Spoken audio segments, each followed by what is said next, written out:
Uso de los perfumes y otros accesorios de mi libro de belleza y misoginia, los afeites en las literaturas medieval, áurea y virreinal. Usualmente representada con un frasco de alabastro de perfume, María Magdalena es una de las primeras mujeres que usa ungüentos y perfumes, alusiones tal vez a las vanidades de su vida pecaminosa o bien para ungir los pies de Cristo que bañó con sus lágrimas y secó con sus cabellos, como podemos leer en Lucas y en Mateo. Se agrega que era fabricado con una libra de nardo puro que costaba caro y luego de secarlos con sus cabellos dejó una agradable fragancia en la casa de Simón. En cambio, en Juan y en Marcos se dice que fue en la cabeza de Jesús donde derramó un frasco de alabastro con perfume de gran precio. En ambos casos los apóstoles protestan por derramar algo tan costoso que se podía haber dado a los pobres. El arte de perfumarse ha existido desde tiempos remotos. Los judíos y los babilonios se untaban el cuerpo con aceites perfumados, los griegos con agua de rosas. En Oriente Medio, las mujeres llevaban bolsitas de benjuí y de mirra atadas a sus cuellos, y en Japón las damas de la corte perfumaban sus kimonos con pebeteros que desprendían olores de jazmín y crisantemo.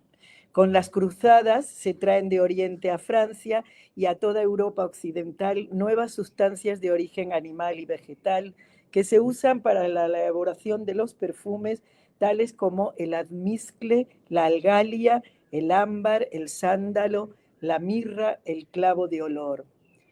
De la civilización romana heredamos el azafrán, que ponían lo mismo en las ropas que en las habitaciones, además de fabricar con él pócimas y aceites. Los romanos se rociaban de colonia todo el cuerpo y el pelo como signo de distinción. De la cultura árabe y su predilección por los perfumes como necesarios para la salud y el régimen del cuerpo, trata una curiosa obra, el libro del cuidado de la salud durante las estaciones del año o libro de la higiene, del médico granadino Muhammad B. Abdalat in al-Khatib, 1313-1375, probablemente escrito entre 1362 y 1371. Entre los alimentos y bebidas, el sueño, los baños, el coito y los deportes, incluye también los tejidos de los vestidos y los perfumes que deben inhalarse en cada estación, los colores que pueden mirarse y las conversaciones que deben oírse, o sea, todos los deleites para conseguir una vida saludable. En primavera prescribe tejidos de lino y algodón, conversaciones amenas, recitar poesías y eludir el juego y la alegría excesiva. En el verano deben inhalarse flores refrigerantes y aromáticas como rosas, sauces, violetas, nenúfares y flores de mirto. Aguas y perfumes equilibrados que contengan sustancias refrescantes, por ejemplo, la lalij de ámbar mezclado con alcanfor, y los óleos pertinentes, por ejemplo, de violeta, sándalo y similares. En el otoño, para perfumar los óleos aromáticos como el beleño y similares, y el alalajij de ámbar. Las inhalaciones, para tener una buena complexión en invierno, se realizarán con flores y perfumes cálidos en justa proporción, como el ámbar en sus distintas variedades, ramas y gomas aromáticas, y también las algalias, los lalalik preparados, aguas de flores cálidas, como de naranja ácida, rosa blanca almizclada, jazmín, alelí, clavos, nuez moscada, flor de nuez moscada y los óleos aromáticos, por ejemplo, bálsamos triturados con almizcle, ámbar y almizcle superior. Bueno, así podríamos seguir toda la tarde porque nos deleitamos con estos olores y parece que los estamos sintiendo ahora. Según las estaciones hay que ir cambiando los perfumes de acuerdo con estos libros árabes, ¿no? Y bueno, luego seguimos con el medievo y muchas otras cuestiones de perfumes y de todo tipo de afeites, ¿no? Pero bueno, lo dejamos aquí como lectura introductoria, ¿sí? Le agradezco mucho que nos haya compartido este fragmento, sin duda alguna, para que después los lectores también busquen el libro completo y puedan tener un mayor acercamiento a toda esta investigación que está aquí contenida en ese maravilloso libro. María José Rodilla León es licenciada en Filología Románica por la Universidad de Extremadura, España, y doctora en Letras Hispánicas por el Colegio de México, profesora e investigadora de literatura medieval de los siglos de oro y de los virreinatos en la Universidad Autónoma Metropolitana Iztapalapa, México. Miembro del Sistema Nacional de Investigadores nivel 3. Ha participado en varios congresos de literatura medieval, áurea y virreinal y ha publicado diversos ensayos sobre bestiarios, viajeros, literatura de visiones medieval de caballerías, sobre el Quijote y cultura virreinal. También ha publicado decenas de artículos especializados a nivel internacional, autora de las siguientes obras: Lo maravilloso medieval en el Bernardo de Valbuena, escrito en los virreinatos, La aventurosa y atrevida entrada en la gran ciudad de Tenochtitlán, versión de la historia de Bernal Díaz del Castillo para jóvenes lectores. Aquestas son de México las señas, la capital de la Nueva España según los cronistas, poetas y viajeros, siglos XVI al XVIII. Otro libro es De belleza y misoginia, los afeites en las literaturas medieval, áurea y virreinal. Ha publicado también 3 ediciones críticas: Clarivalte de Gonzalo Fernández de Oviedo, Infortunios de Alonso Ramírez de Carlos de Sigüenza y Góngora, en Alfaguara Santillana, y El peregrino indiano de Antonio de Saavedra Guzmán. Como editora, ha participado en 2 obras: Injerto peregrino de bienes y grandezas admirables, estudios de literatura y cultura española e hispanoamericana, siglos XVI al XVIII, editora y autora de un capítulo. Y Plumas y pinceles acordes, Plumas, pinceles acordes, estudios de literatura y cultura española e hispanoamericana, siglos XVI al XVIII. Bueno, pues agradecemos muchísimo que haya aceptado esta cordial invitación. Tuvimos el gusto de conocerla brevemente en Cazul, en el homenaje que se le hizo a la doctora Dolores Bravo, y bueno, em, agradecemos que nos esté brindando parte de su tiempo. Hoy me gustaría que nos hablara justamente de estos libros que han construido gran Bueno, parte de su Ana carrera. Berta, te ha faltado uno que es el último que publiqué, Ah, que es adelante. sobre Fray Felipe de Jesús. Es que Ah, es del año pasado, se llama San Felipe de Jesús, Relaciones de Fiestas y otras celebraciones, ¿sí? Bueno, es que ah, tiene una portada maravillosa con los mártires del Japón aquí crucificados. Bueno, a mí me lo parece, ¿no? sí, no, sí, sí. Y me gustaría que empezáramos por ese libro precisamente. Bueno, ¿Qué pueden encontrar los lectores en este maravilloso libro que nos acaba de mostrar la portada, San Felipe de Jesús, Relaciones de Fiesta y otras celebraciones, publicado por la sí. UAM en Iztapalapa, Biblioteca de Signos 2025? ¿Y cuánto tiempo le llevó escribirlo? Porque es Pues importante en realidad yo brutalizar solo el puedo escribir cuando tengo sabático y todos estos libros han salido de diferentes sabáticos porque en el resto del tiempo me tengo que dedicar a los alumnos, a las tesis y demás, ¿no? Entonces, bueno, este libro surgió porque cuando estaba haciendo el de Aquestas son de México, las señas sobre la Ciudad de México, yo trabajé mucho en el Cabildo, o sea, con las actas de Cabildo en el archivo de la Ciudad de México. Antes se llamaba el Archivo del Distrito Federal, ahora se llama Archivo de la Ciudad de México. Entonces trabajé mucho con las actas de Cabildo y pues para muchas cuestiones que tenían que ver con la Ciudad de México y que aparecen en mi libro. Pero entonces me llamó la atención que casi no hubiera nada de estudio sobre el único santo y mártir mexicano que ha habido en la Nueva España, ¿no? Entonces, primero empecé trabajando unas procesiones que sí aparecen en mi libro de la Ciudad de México, pero después pues ya no encontraba gran cosa, tenía por ahí una relación de fiestas, pero no daba para un libro. Como me fui a la Biblioteca Nacional de España, siempre me voy a Madrid para el sabático, entonces allí encontré otras 2 relaciones sevillanas que son de 1628 y son por la beatificación de los 24 mártires del Japón, ¿no? Luego yo tenía 2 de la Nueva España, una del presbítero Diego de Rivera, que era un relacionero, estaba siempre presente en casi todas las relaciones de fiestas de la Nueva España. Esta es de 1673 y la hizo con motivo de la dedicación del templo, que está en el centro de San Felipe de Jesús. Y la última que encontré, esa sí la encontré en la Biblioteca Nacional de España también, y es del 7 de febrero de 1807, que es rarísimo, pero bueno, ¿por qué nos parece? Y porque además sale en un diario de México, ya en un periódico. ¿Por qué nos parece raro? Porque es hasta 1807 que sale esta relación y en realidad es como una rememoración de la beatificación. Y esto de que fuera a principios del siglo XIX es en realidad porque se quiere mantener vivo el culto y para que por fin lo canonicen, porque tardaron 3 siglos por lo menos en canonizarlo, ¿no? Entonces, yo en la introducción pongo todos los mecanismos que se ponen en marcha para que la capital novohispana ensalce a su mártir. Entonces hablo de procesiones, sermones, las reliquias, las exhibiciones de reliquias, que son muy importantes, y inmediatamente que los sacrificaron a estos pobres mártires les arrancaban pedazos de, bueno, hasta dedos, les arrancaban pedazos de su ropa, porque todo se suponía que estaba santificado, ¿no?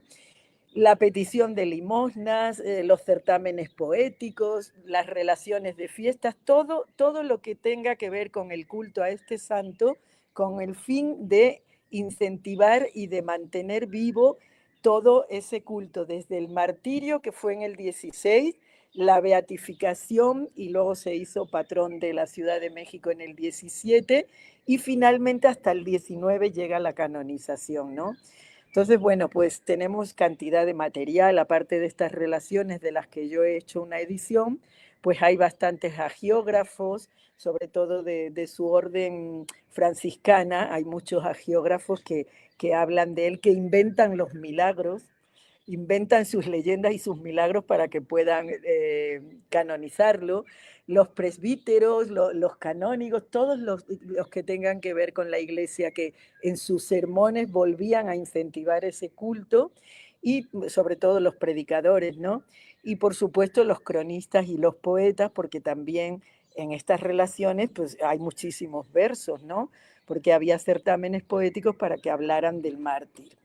Entonces, bueno, pues todos estos discursos se mezclan en este libro, discursos arquitectónicos que describen el templo, en el caso del presbítero Rivera, discursos religiosos, poéticos, y en todos pues se llena de elogios al santo, hay alegorías, hay comparaciones clásicas, y bueno, pues es un culto muy importante porque los novohispanos estaban luchando por su pequeño nicho de santidad para tener un santo y poder tender así un puente con la Roma cristiana y ocupar un lugar importante en toda la Iglesia universal, podemos decir. Entonces, me pareció importante rescatar a este santo porque, excepto un querido colega que se llama Antonio Rubial, que me ayuda siempre mucho en todas estas cuestiones, un historiador muy importante, es el único que ha tratado de este santo.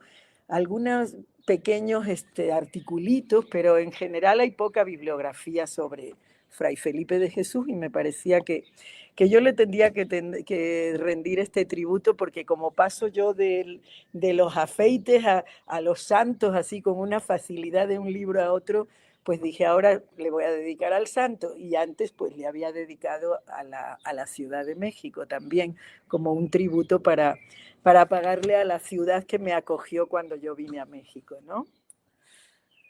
Entonces, eso es este libro, pero te lo quise recordar porque tal vez en mi semblanza todavía no está porque salió en noviembre del 2025, pero ya lo voy a actualizar, ¿eh?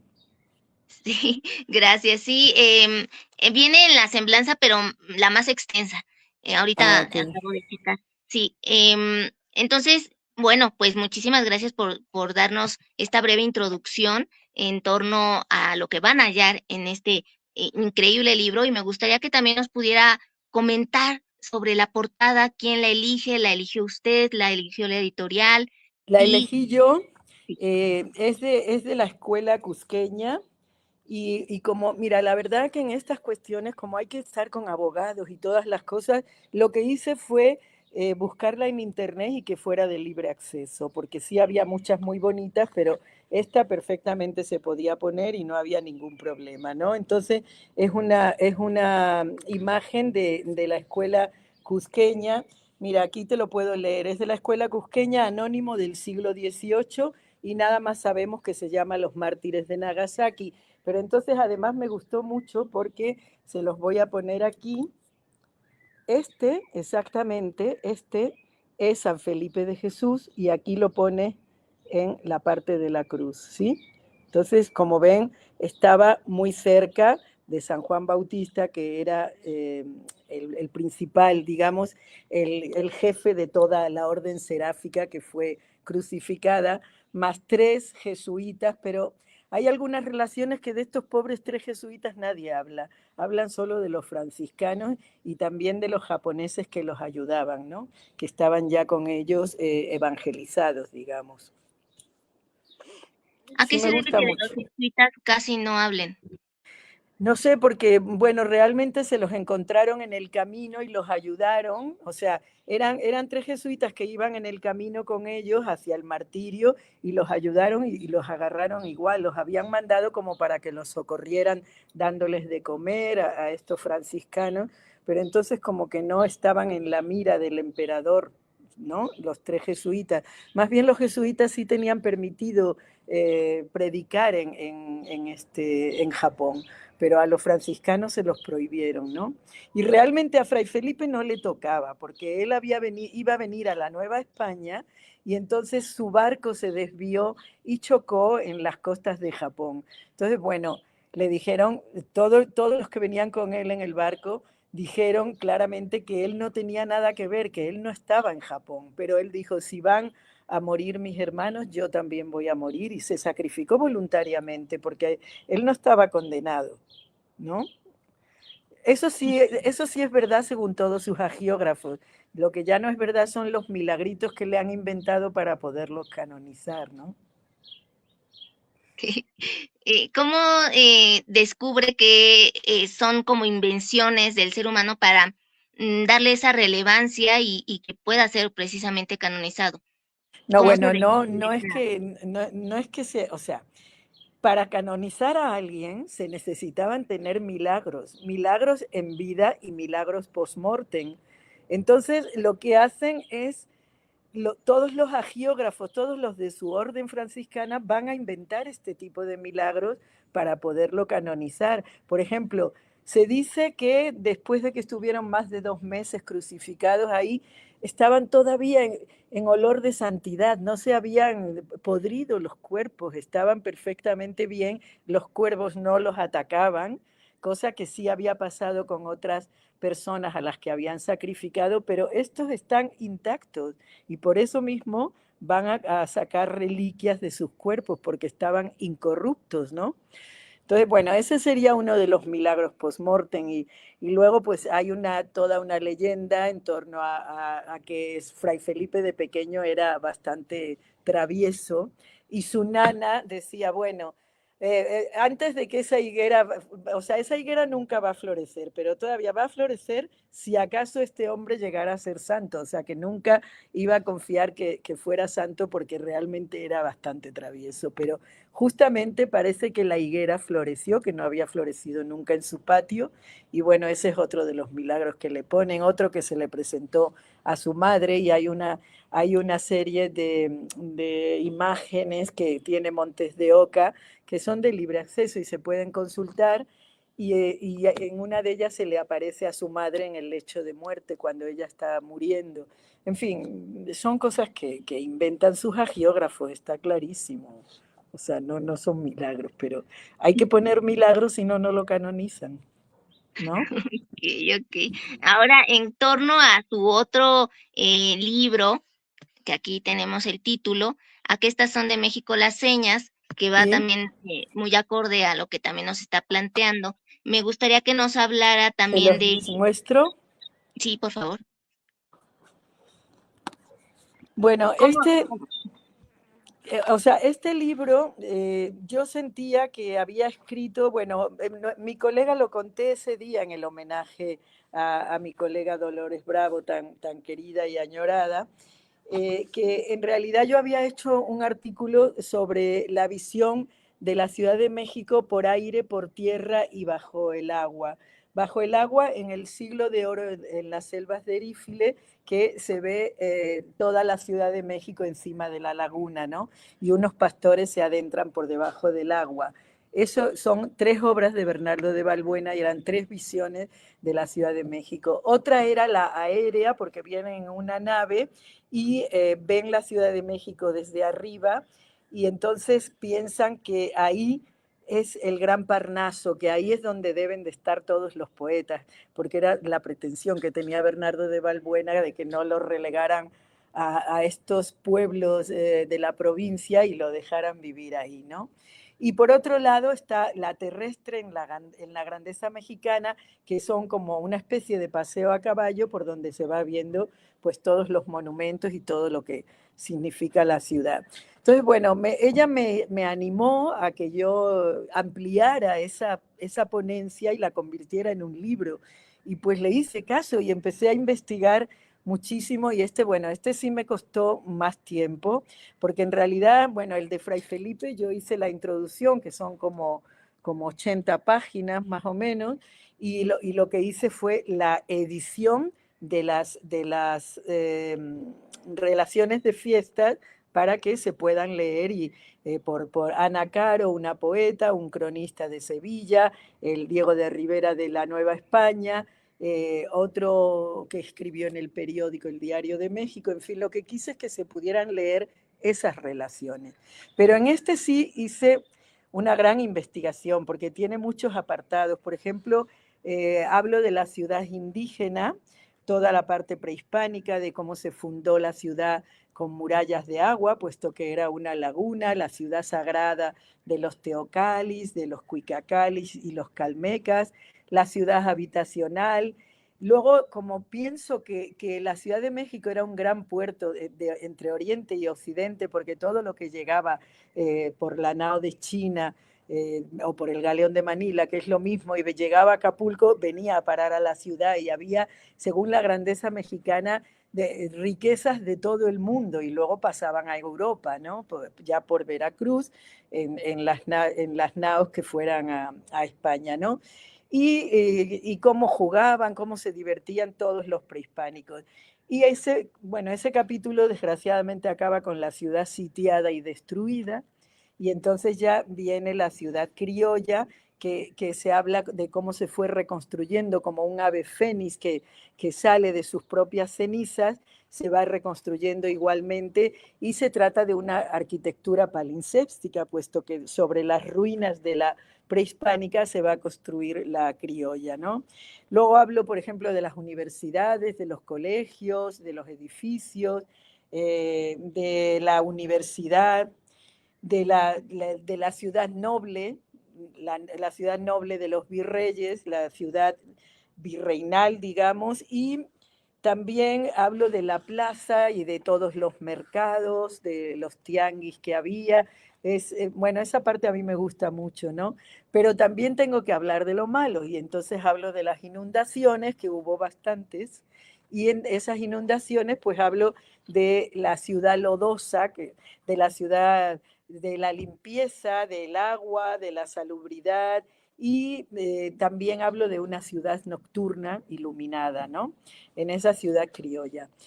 Después hablo de una ciudad lúdica, donde tengo que considerar todas las relaciones de fiestas, y hay un gran corpus de relaciones que se hacían, por ejemplo, para recibir a los virreyes, ¿no?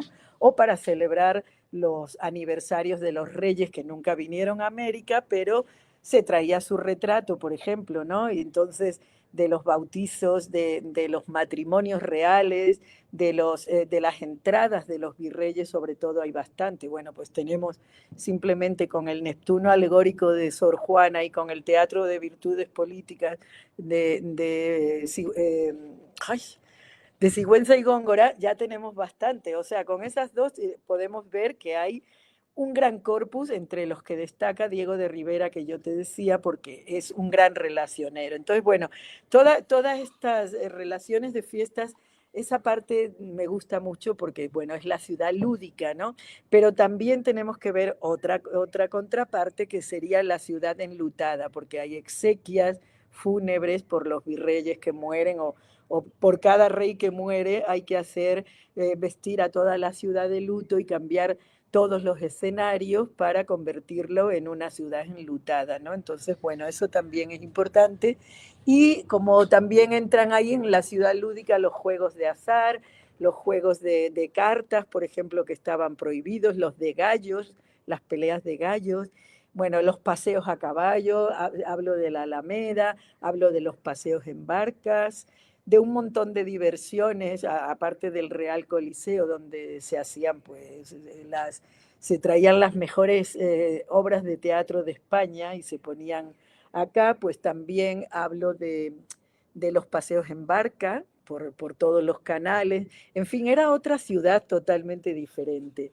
Luego hay otra parte de la ciudad sacralizada que, bueno, pues no hay más que subirse a un lugar del centro para divisar la cantidad de cúpulas que hay y entonces veríamos claramente todo el paisaje de la ciudad sacralizada, una arquitectura totalmente conventual de iglesias, de hospitales y de conventos, ¿no?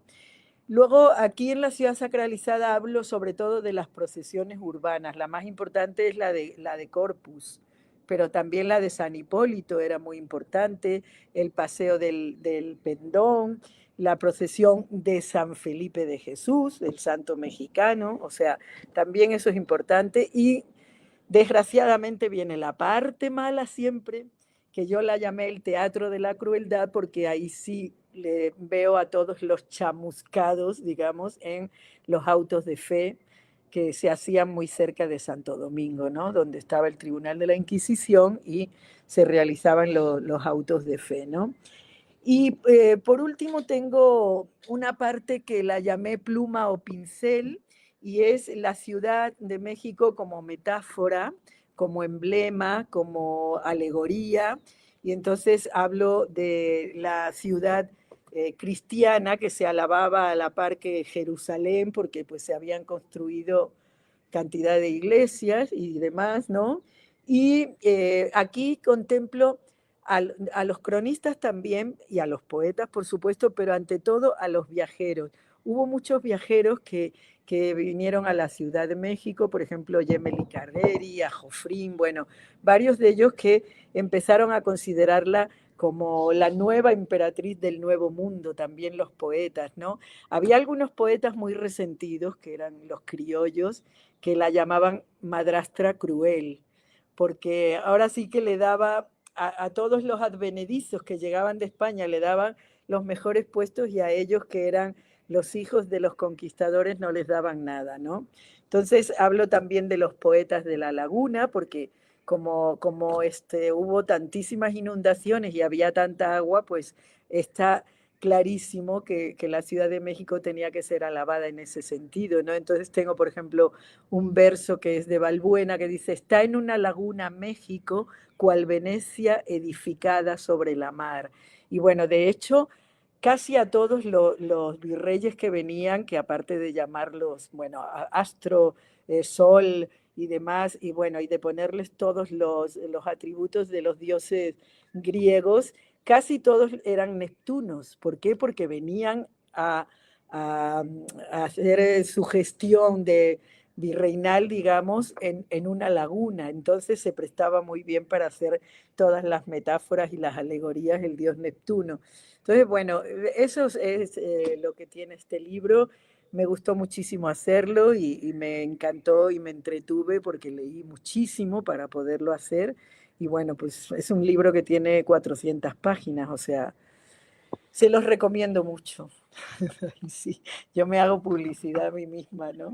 No, al contrario, muchísimas gracias porque justamente así las nuevas generaciones pues se pueden adentrar en todo ese mundo y conocer más de nuestra historia, ¿no? Me gustaría que Ujú. nos compartiera un fragmento de alguno de los capítulos que usted prefiere. ¿A qué estas son de México las señas? ¿Cómo no? Con Sí, por mucho favor. gusto. Vamos a ver. A ver, por ejemplo, Uno bueno o la de la ciudad del lodo, no, ¿verdad? Ese no. Si gusta, vamos por un fragmento de lo bueno y un fragmento de lo caótico que a veces resulta o Bueno, vale. resultaba también la ciudad. Bueno, por ejemplo, el mexicano pantanoso cielo. Como digo, todos mis capítulos y subcapítulos están tomados de versos de la grandeza mexicana, ¿eh? Entonces, el mexicano pantanoso cielo.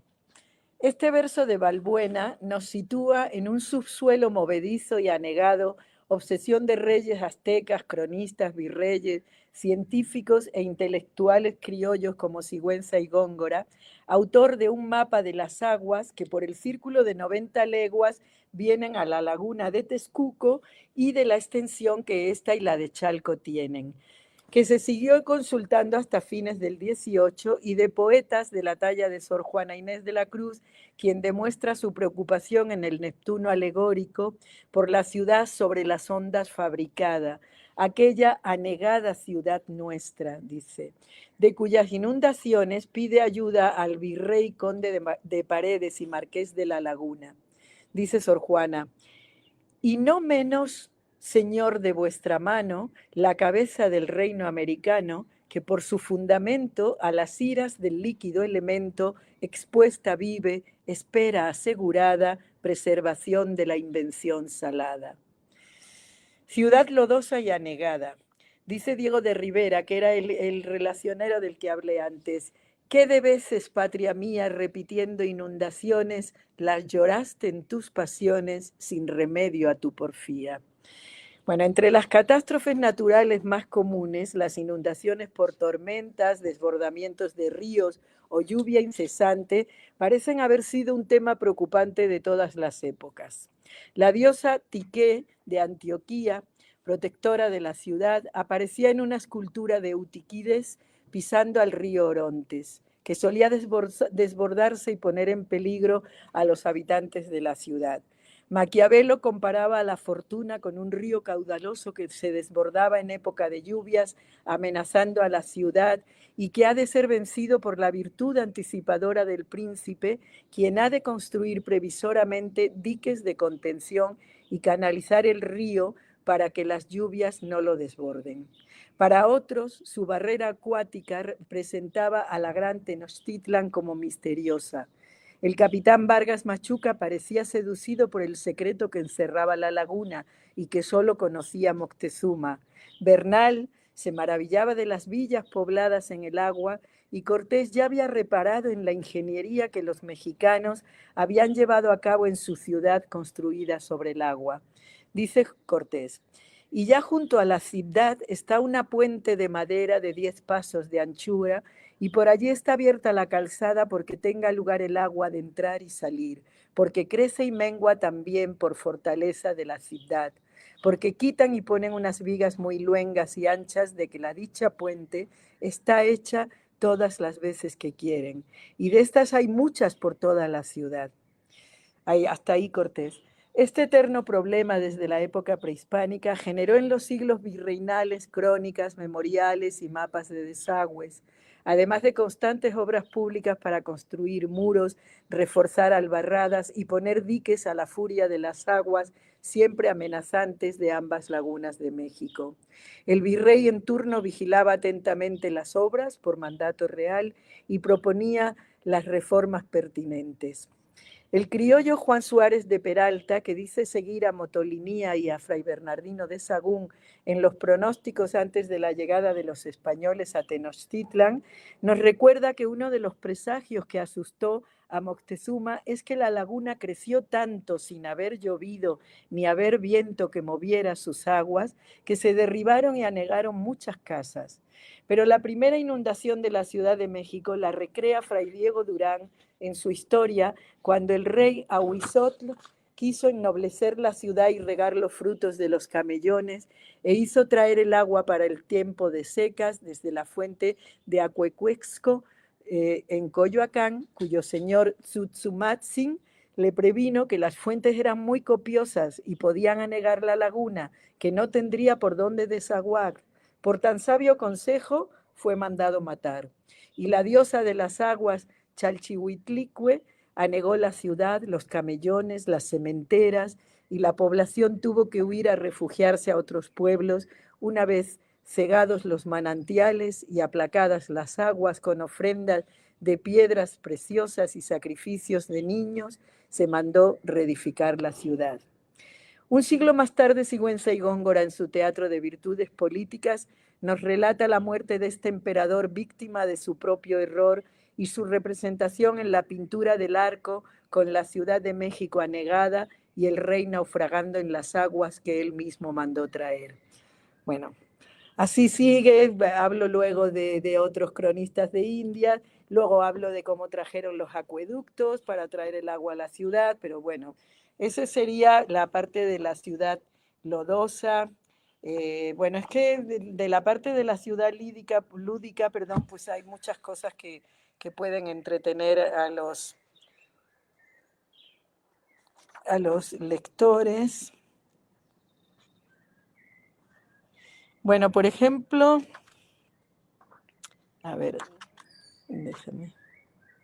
Bueno, tengo una parte que se llama Paseos a caballo en carrozas y barcas. Podemos leer un pasajito, ¿no? Digo, el ocio también confería una fisonomía a la ciudad. Paseos arbolados, plazas, jardines y fuentes eran elementos imprescindibles del paisaje urbano que procuraban deleite a los sentidos y al mismo tiempo permitían que el hombre no perdiera el contacto con la naturaleza. La vida de la capital novohispana parecía desenvolverse a caballo y sobre ruedas en los paseos y plazas acondicionados para ello. Los carruajes y las calesas ponían en movimiento a las élites que dejaban ver su sed inextinguible de prestigio, exhibición de rango y establecimiento de políticas de la seducción, constituyéndose los vehículos en verdaderos emblemas estéticos. Es una cita de Fernando Rodríguez de la Flor. Máquinas de guerra en la conquista y animales insólitos para los indios, los caballos fueron objeto de lujo y asombro y maravilla para el recién llegado a las sociedades virreinales. El caballo en la Nueva España es mencionado con asiduidad por viajeros y autores de relaciones. Lo encontramos frecuentemente en la historiografía de la época, cedularios, pragmáticas y actas de cabildo, porque el caballo formaba parte del ajuar del español de Indias. Le era indispensable, pues pertenecía a su código medieval trasladado a las nuevas tierras. Desde la tercera expedición a la Nueva España, en la que participó Bernal Díaz del Castillo, se anunciaba que por primera vez se embarcaron 16 caballos y yeguas. El que fuera animal insólito para los habitantes de Anáhuac en la conquista, el principal ayudante del conquistador, valorado por los mismos como signo de estatus, los que iban a caballo eran capitanes y los que iban a pie soldados, se convertirá en los siguientes años de la colonia en un objeto de lujo junto con las libreas, los lacayos y otras galas. El caballo marcó la conquista y los primeros años de asentamiento. Durante la conquista, en palabras de Bernal, un caballo costaba 800 pesos y algunos más de 1000, porque no lo sabía.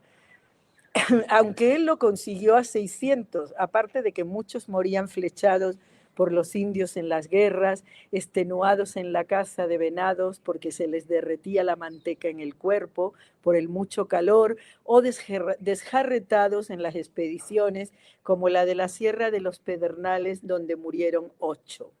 Uno de los caballos mejores de los conquistadores, a juicio de Bernal, era el del capitán Sandoval, Motilla, el cual fue de mejor carrera y revuelto y en todo de buen parecer, castaño, algo escuro, que hubo en la Nueva España. Y tanto fue de bueno que su majestad tuvo noticia de él y aun el Sandoval se lo quiso enviar prestado. A mediados del 16, en la Nueva España se extendió tan rápidamente la cría caballar por el centro y norte que había manadas de yeguas y potros sin domar, los cuales llegaron a ser cimarrones. Si se aprovechaba el cuero o el sebo, el cuerpo permanecía en el campo donde era devorado por perros salvajes o auras. Con tal abundancia bajó su precio. Se hacían rodeos de más de 300 hombres de a caballo en el valle de San Juan de los Chichimecas, donde había grandes estancias con artillería y otras armas para defenderse de los indios. Si atendemos a una fuente histórica inigualable, las actas de Cabildo, encontramos documentación referida a tales animales y a su utilidad en los primeros asentamientos de la ciudad. En 1526 se prohibió a los vecinos tener mulas porque eran necesarias para trabajar y se les conminó para que las cambiaran por caballos en un plazo de 50 días, bajo la pena de perder dichas mulas si no lo cumplían. Por entonces las mulas valían tanto o más que los caballos, pero estos convenían al servicio de su majestad y al bien y pacificación y sustentamiento de la tierra. En 1528, para celebrar la fiesta del patrono de la ciudad, San Hipólito, se ordenó que las fiestas de San Juan, Santiago y San Hipólito de Nuestra Señora de Agosto se solenice mucho e que corran toros, e jueguen cañas, e que todos cabalguen los que tuvieren bestias, so pena de 10 pesos de oro. Y en otra ordenanza, en fin, bueno, se tienen que llevar en las celebraciones religiosas, se convierte en un signo de fuerza, de protección, de defensa de la tierra. Entonces, el caballo es muy importante. Bueno, decía Gonzalo Fernández de Eslava, no, Fernán González de Eslava, siempre me confundo con eso, decía que había en la ciudad más poetas que estiércol, y mira que había estiércol con la abundancia de caballos que había, y sin embargo él quería tratar a todos de poetastros, ¿no?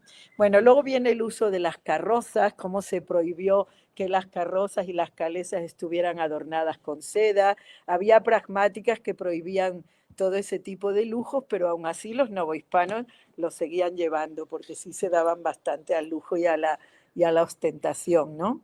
Bueno, en ese tono está, es un poco un tono histórico, ¿no? Porque pues es un ensayo sobre toda la historia de la Ciudad de México, no toda, perdón, solamente sobre los siglos virreinales, ¿no? Pero es un poco un ensayo histórico, un ensayo cultural y sobre todo poético de la Ciudad de México, porque yo me ayudo de los cronistas, de los poetas y de los viajeros, ¿no? Entonces, bueno, pues ese es el libro sobre la Ciudad de México. Ya hemos hablado también sobre a qué son de México las señas, sobre el patrono de la Ciudad de México, sobre belleza y misoginia. No sé si quieran saber algo más, pero pues creo que son los tres más importantes últimos, ¿no? Que tengo. Este último que ha mencionado, es con el que empezamos, de belleza y misoginia, los afeites en las literaturas medieval, áurea y virreinal, me gustaría que nos pudiera hablar un poco cómo se ve presente la misoginia en la literatura medieval y áurea y de qué manera considera usted que va cambiando el concepto de belleza en estas literaturas, medieval, áurea y virreinal. Bueno, casi no cambia tanto, ¿eh? Por ejemplo, en la Edad Media la belleza se dividía en exterior e interior y entonces eso quería decir que se tenía en cuenta la noción de moral, ¿no? Porque la belleza interior pues era la más importante y la exterior era perecedera. Por eso hay muchos ataques en la literatura medieval contra ese acicalamiento de los afeites para la belleza exterior, porque esa no es la que perdura, no es la que cuenta.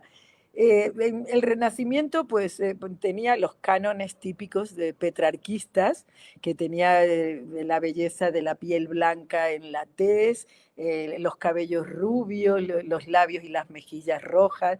Ese canon de belleza va a ser igualmente el que perdure en el barroco y todos los poetas van a hacer lo mismo, ¿no? Pero pues la misoginia viene desde muy antiguo. Podríamos remontarnos incluso a Tertuliano para saber que influyó bastante en los padres de la iglesia y en toda la caterva de misógenos que atacaban a la mujer, ¿no? Entonces, bueno, yo en este libro sí empiezo un poco con irme hacia lo clásico en primer lugar, porque por eso digo que acudo a Tertuliano, a los textos fundadores, y luego empiezo a ver a los padres de la iglesia que que atacan demasiado a las mujeres, están todo el tiempo condenándolas con sermones, con pragmáticas, con reformas de los trajes, de los escotes, de los abanicos, de todas las galas que podían tener las mujeres, ¿no? Entonces, tengo un apartado donde hablo de los pecados que se asocian con los afeites, de la salud, porque ellos decían que atacaba el cuerpo todos esos potingues que se ponían las mujeres en sus cuerpos, ¿no? Para acicalarse y demás. Y sobre todo condenaban mucho a la mujer porque decían que con estos afeites estaba tratando de corregir la obra de Dios. Y la obra de Dios es la naturaleza, es tu cuerpo sin ningún tipo de afeite ni ningún tipo de potingue, ¿no? Entonces, bueno, lo que hago es eso, como un repaso de la literatura medieval, empezando por la lírica tradicional.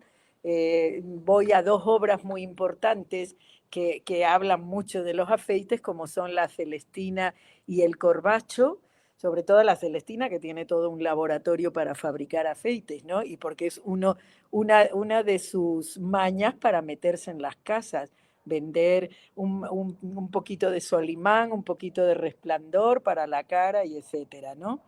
Después me pongo mucho en las metáforas para el afeite, ¿no? Porque eso de que la naturaleza es más importante que el artificio se dice también en el estilo, ¿no? Es un estilo llano, sin afeites, ¿no? Se suele decir para que sea algo natural. Hablo también del afeite y los refranes de toda la literatura sapiencial, porque ahí hay bastantes refranes que tienen que ver con los afeites. Y aparte de los pecados, pues los vicios y las virtudes. Algo que me gustó mucho fue ver los afeites como en metáfora animal. O sea, la mujer como felino, la mujer como peces, como aves, como reptiles y un montón de metáforas más, ¿no? Por ejemplo, la cisterna o una pared que es blanca por fuera, pero por dentro está llena de desperdicios, ¿no? Otras metáforas culinarias, hay muchísimas metáforas culinarias también para referirse a los afeites. Luego, bueno, aquí también yo tuve que ver con los viajeros que pasaban por España. Los viajeros que pasaban por España describían a las mujeres españolas, hacían los retratos y se fijaban desde la cabeza hasta los pies, ¿no? Entonces hay un capítulo que sería más o menos como los retratos, los usos y costumbres, los afeites, los perfumes y este tipo de accesorios que te he dicho como abanicos, chapines para hacerse más altas de lo que son, ¿no? Estos zapatos altísimos, eh, no sé, por ejemplo, los escotes, cualquier adorno para ellos era condenable, ¿no? Los tocados, los postizos, bueno, también los hombres pasaron por esto, no creas que se salvaban. Claro, por ejemplo, los viejos canosos que se pintaban el pelo, o los lindos que se ponían ámbar en el bigote para que pareciera así muy fresquito, ¿no? O sea, todos pasaron por ahí igualmente. Pero entonces, un capítulo muy bonito es este que habla de cómo se va haciendo los retratos, ¿no? Por ejemplo, el rostro, la blancura de alabastro, el carmín de las mejillas y los labios, alcoholar los ojos, que era dar col en los ojos, ponerte una especie de tintura negra como la tenía Nefertiti, por ejemplo, ¿no? O sea, alcoholar los ojos se llamaba, o los lunares pintados y postizos, que por ejemplo en la Nueva España eran hasta pedacitos de retales, ¿no?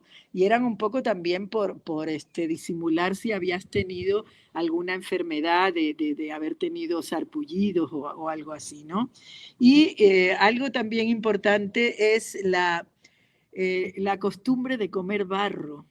Las mujeres comían barro y el barro de Michoacán era buenísimo. Entonces, por ejemplo, pasaban por un pasillo, había un jarrón precioso de Michoacán, lo empujaban, lo rompían y masticaban el barro, porque el masticar el barro suponía una opilación en el estómago y se quedaba la tez lívida, se quedaba blanca y como era la moda, ¿no? Era el canon de belleza, comían barro para tener la tez lívida. Hay unos textos buenísimos sobre las que comen barro acá en el libro, y hay poemas de Quevedo y de un montón de otros que he sacado de obras de teatro y demás, por esa costumbre que no se quedó por fortuna, ¿no? Y también la costumbre de las tapadas es de estos siglos, ¿no? La tapada de medio ojo o la tapada completa, se ponían unos mantos que ahora nosotros le criticamos a todas las mujeres del Oriente que las tapan los hombres y que decimos que por qué tienen que soportar esto, ¿no? Pero pues estas tapadas de los virreinatos y de España eran felices tapándose y no obedecían las pragmáticas donde les decían que se tenían que quitar el manto de la cabeza. ¿Por qué? Pues porque podían citarse con su amante y el marido ni se enteraba, iban siempre tapadas, ¿no? Entonces ellas luchaban por seguir siendo tapadas, sobre todo las tapadas del Perú fueron muy importantes, hicieron eh, casi revoluciones para seguir tapadas y las pragmáticas que llegaban desde la metrópoli era que ya se quitaran el manto, pragmáticas contra el manto y no sé qué, ¿no? Bueno, esas son unas costumbres así como exóticas de esa época que luego no las hemos vuelto a ver, excepto en todo el Oriente que están las mujeres, siguen las mujeres tapadas, ¿no? Luego, bueno, las manos, los pies, el pie también es como un elemento muy seductor, el cabello, por supuesto, los perfumes de los que leímos una parte al principio, y bueno, ya un capítulo más, dos capítulos más tengo, uno de ellos habla de los oficios, ¿no? Por ejemplo, las terceras, como Celestina o como la Lozana Andaluza, los buhoneros que van de pueblo en pueblo, todos esos son hacedores y vendedores de afeites, ¿no? Pero también hay boticarios, perfumistas, herbolarios, especieros, todos ellos fabricaban afeites también con productos naturales, con herbolarios sobre todo, ¿no? Y otros mercaderes. Bueno, había muchísimos auxiliares, las mujeres tenían muchísimos auxiliares para que les vendieran los afeites.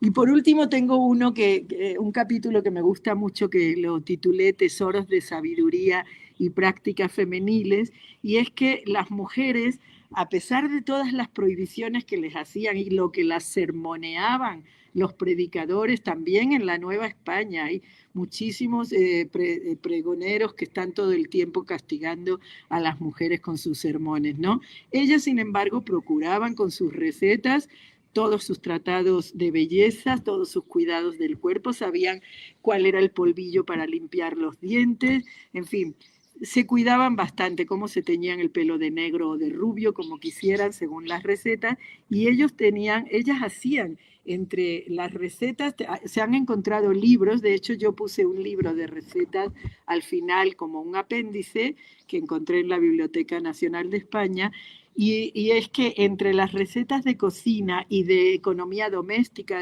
por ejemplo, tengo que comprar 50 metros de tela de tal para hacer toallas, sábanas, etcétera. Entre todas estas había recetas para hacer aceites, ¿no? Y esas son las que he puesto al final en un recetario. Y también tengo un gran glosario porque pues hay muchas cosas que no conocemos, porque salen de los animales o de las plantas que les encontraban propiedades maravillosas para fabricar afeites o perfumes. Entonces, todo esto necesitaba un glosario para explicar palabras que ya están en desuso o que no conocemos simplemente, ¿no? Yo misma no las conocía, por eso las busqué y las puse en un glosario, ¿no? Pues Extraordinario, porque está muy completo cada uno de sus libros, una investigación de fondo muy, muy profundizada, y me gustaría que nos pudiera comentar dónde se pueden encontrar todavía estos libros. ¿Es directamente con usted en alguna librería? Ana Berta, este realmente es de acceso abierto, ¿eh?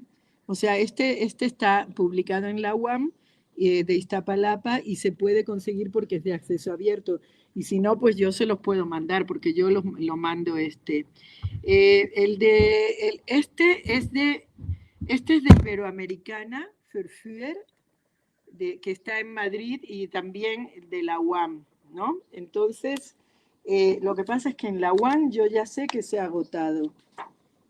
Mira, Iberoamericana Verführt UAM. Entonces, este se puede conseguir en Iberoamericana en España porque no, o se puede pedir, ¿no? No lo hay ya en la UAM, está agotado. Este también es de Iberoamericana y de la UAM, que me lo publicó.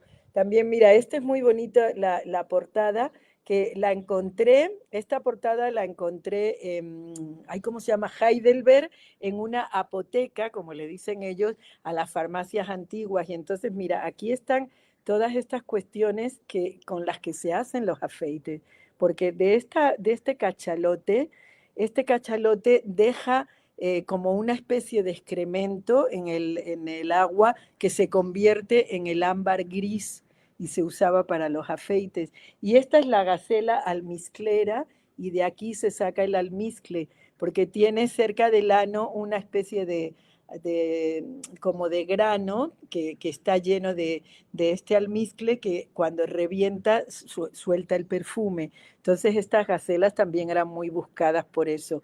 Y todo esto pues sería la recreación de una farmacia antigua que está en el castillo de Heidelberg, ahí en el museo, y con eso justo vi dos animales de los que yo trato aquí, que pude haber leído ese pasaje, ¿ves? De cómo sacan el ámbar gris o el almizcle de los cachalotes y de la gacela almizclera, y entonces encontré eso y dije, perfecto, esta es mi portada. Y pedí permiso, ahí sí pedí permiso, pero como me dijeron que la foto era mía, que no había ningún problema. O sea, no le tuve que pagar a ningún fotógrafo, la foto era mía. Y así la saqué. Sí, siempre Súper busco bien. bastante lo de mis portadas porque quiero que indiquen algo que contenga el libro, ¿no? Sin duda alguna. Pues muchísimas gracias por habernos honrado con su presencia, por todo lo que nos estuvo compartiendo el día de hoy, por las lecturas maravillosas y bueno, que siga la investigación y ese amor por la docencia, por compartir en todo momento todos sus conocimientos que son muy vastos. Por aquí Coral Chamuari también envía saludos y le agradecemos y también le enviamos saludos y un abrazo. Y bueno, no sé Bueno, si guste compartir alguna red social, algún correo o así, como no, usted bueno, guste. sí, con mucho gusto yo comparto mi correo. Si me quieren escribir, yo siempre lo acepto, pero la verdad no soy muy aficionada a las redes sociales. Sí tengo Facebook, pero entro, no sé, creo que 2 veces al mes, por si hay alguna amiga, alguien de España que me ha puesto algún recado, pero realmente no uso las redes sociales.